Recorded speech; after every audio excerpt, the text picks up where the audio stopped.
welcome to another episode of Journeys of Hope. Today we have a special guest who will be joining us on the cruise for the first time, and she hails from Canada. So we're going to have a little bit of more of an international flair. We already have some presenters coming from Holland, and so we'll have a kind of a whole international cast on there. But I'd like to welcome Esther Gold. So Esther, welcome to today's episode. Well, thank you for inviting me. I'm very excited. Excellent. Maybe you could tell everyone a little bit about yourself and a little bit about your grief story. My name's Esther Gold, and I'm a mother of 4. And I've had some experiences with loss. Of course, my father had passed away, my mother, and this is all in the order of life. And those are different processes to go through that. How do we live without our parents?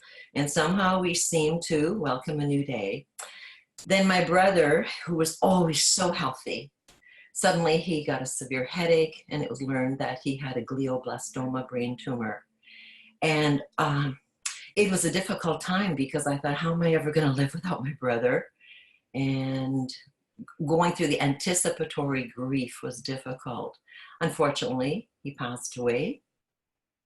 And then a few months later, my son was coming home for Christmas, and we were all excited because family would be home. And on his way home, well, unfortunately, he died on Highway 400.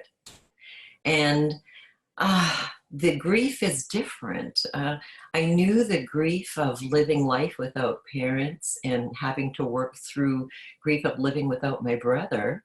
And then months later, my perspective about grief totally changed because I was looking through grief with a mother's eyes. My 3 children, I now knew what their experience might be having to live without their brother. So I had to become the mom, and I didn't even know who I had yet become. So it's been quite the process of living life, learning to live life, but with huge losses. So I felt that I need to perhaps work at looking at a tragedy as an opportunity to be of service to other people. And it's helping me too. So that is, in a nutshell, my story with handling grief, living with grief, and being sad every day, but learning to still have activities of daily living. And we go on. Can you talk a little bit about what you do and how you reach out to others in the grief world? Well, interestingly, I had quite a history working in psychiatry, and part of my job was to be a good listener. And so you listen to what someone says. And with all the reading I was doing after the deaths that were in my family, I was so desperate to find the right words, the right door to open, what was going to help me, or those terms fix me. And then I realized I'm not broken. I just live with a broken heart. And I'm going to be sad forever. I will be sad because I miss these people. But I would really want, and I've read different times, let's get to a point where we're starting to feel more love than our pain. And how are we going to honor those people that we love? And I have some interesting things that I do to honor my son, David. I planted a monarch butterfly garden, and I've been nurturing monarch butterflies from egg right to mature butterflies. So everyone knows it's the David Butterfly Garden. But there's many other things that I'll share when I'm on the cruise with people as to what is helping me find some balance. So you kind of have help others maybe find their balance through sharing your journey of how you found balance through all of your losses. One friend said to me, you have this magnet. And I said, what's that? She said, even strangers will decide to talk to you. And thank goodness I have that. And I have learned to be a good listener. And I found for myself, for someone to acknowledge that I have pain gives me more comfort than some of the insensitive advice that we do get from some.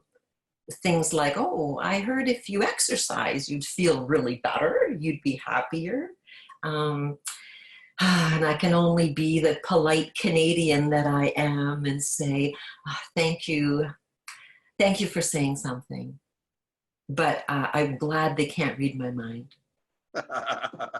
Yes, sometimes that is true. Some of the things people say are interesting, I guess is a You see, polite now way. you're being polite like a Canadian. Interesting. But I'm sure that some of our guests and our members will have a time that we can share and have a bit of a chuckle sometimes as to the creative imagination we have when we hear an insensitive comment. And then some of them are very hurtful. Some of them are. So let me ask you a question. When you first heard of the bereavement cruise, what were some of the thoughts that went through your head? Well, I'm a bit of a nighthawk, and I'm always reading and looking, and suddenly up came this advertisement for the bereavement cruise. And I work as a professor at the college, and always the cruises would be either in April or May. And I could never go because that's a busy time, end of a semester. And I would think, oh, there must be a time that I'll be able to go, but I don't want to have any kind of a conflict with my work that I would be away for a week. So what I did, and I was very hopeful, I applied for a sabbatical leave. And it was quite the process. And my theme would be grief and joy can coexist. And I waited to see if I would be approved. And interestingly, those were exact words that Linda has used when she has made her video using the word grief and joy coexisting. So fortunately, I was approved, and I thought, Yahoo! And I always think the stars line up for a certain reason in a certain way. Up came your ad about the 2019 cruise. As I said, I had wanted to be part of the audience, but this time I thought, I think I'm at a place and time where I can be the face of hope, and I really would like to be the voice of those that silence has happened because society, they don't know how to deal with the bereaved. So if I can be the voice of those who are the culture of bereavement until they're ready to use their own voice. And I'm on this quest to say we're a culture that's rising and we're powerful, and not to be avoided or shunned and not included. This is a very tough culture to belong to. And I'm finding the most comfort comes from those that walk on this same path. Yeah, I would agree. I like to say that we are extra special, not despite what happened to it, really because what has happened to it. I think it opens us up in ways that are, if you're open to it, can really be beautiful and expanding. And as you say, the joy and the pain, they dance together. They do. And over time, the joy learns to take the lead, but in the beginning, the pain takes the lead a lot, and they go back and forth. And that, I think that's an excellent way to help people. If you're going to share that way for them, the joy and the pain to be together, that's important. I mean, it is just as you say, it's a dance. It's like that cha-cha, right? 2 steps forward and back, and sometimes 2 back and 1 forward. And it's, as I said, it's work. It is work to work with your grief. We don't get over it. You don't get through it. There's no magic pill, no magic therapy. And people are so quick to listen to the so-called experts. Oh, perhaps you should take this, take that. And I remember even a physician had said to me, because I had to get a form from my work when my son had passed, that I'd be away from work for a bit. And right away he said, what could I get for you? And I said, pardon? Again, polite Canadian, pardon? And he said, well, he has a prescription pad ready to write. And I said, for what? And he said, something for your depression. And I said, I'm not depressed, I'm sad. I'm sad, my son has died. Then he was very quick to say, well, what about anxiety? Could I get you something for anxiety? I said, I'm not anxious either. And I said, as you get to know me, Glen, I give people anxiety. I'm kidding there, but how quick. I said, no, you should worry more about me if I didn't express the fact that I'm sad. And that's one of our emotions, right? Absolutely, absolutely. Sadness comes from the same root word as satisfied. And I think people sometimes don't realize that it's in Middle English, it actually means fullness of heart. And Okay. so I think that being sad is something we've turned into being a bad thing, but really it is part of the human condition that we should honor and respect. And it's very natural, like you say, when your son died, it would be unusual or maybe something wrong with you if you weren't feeling sad. Exactly. And I think that's when a lot of people do the pretending. And I know as well, we still have to work, we still have activities, we are in society, and we do put on the public face. But we put on the public face even if we weren't grieving. But it's more difficult for those of us that walk every day and we do have a heavy heart. Well, and that's very true. And I think you're going to have a lot to offer people to have them, present that, because I think a lot of it is opening their mind to possibilities. And it sounds like you're going to be doing a lot of that with sharing them your journey. So Thank you. let me ask you a question though. If you were to if someone says to themselves, you know what she's saying sounds interesting and all, but I'm not really sure how it might apply to me, what would you say to that person? Because I am walking on the path of sorrow. And my daughter had beautifully put this, is that everything we think, say, feel, and do runs parallel with our sorrow. And she's speaking from the heart of a sister that is living now without her brother. And I do, in my classes, I teach end-of-life care, the dying process. I did an additional course where I've included now Bereavement 101. And there's a beautiful line that says, when someone dies, their life is over. But for those that survive that death is never over.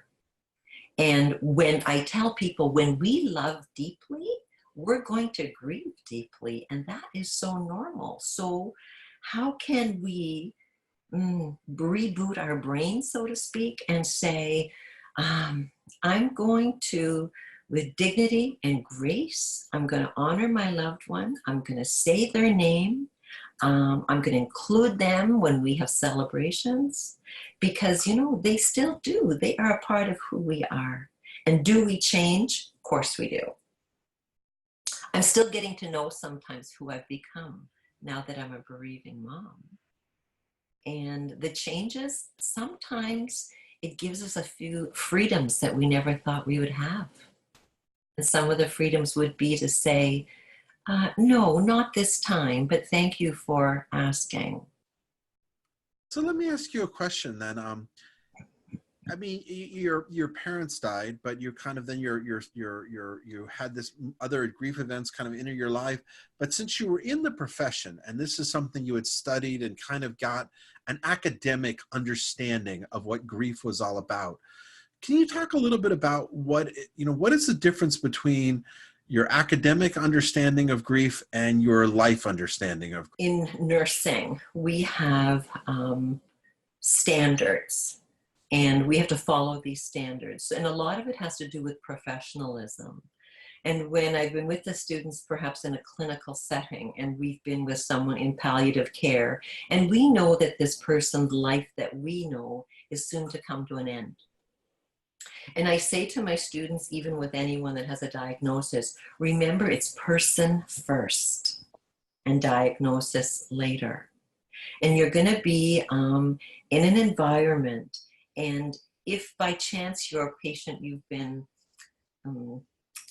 selected to be with is dying, I want you to see them as a whole person and think, wow, what an honor. I was chosen to be the last voice they heard, the last human touch, and you're going to give them that compassion. When we talk about sympathy, it's like, oh, I feel so sad for you, and then we go about our business. But that word compassion is, I hear and understand your hardship, and I'm going to act on it. And I wish that that's something with the bereavement group people, we're going to show what compassion is all about.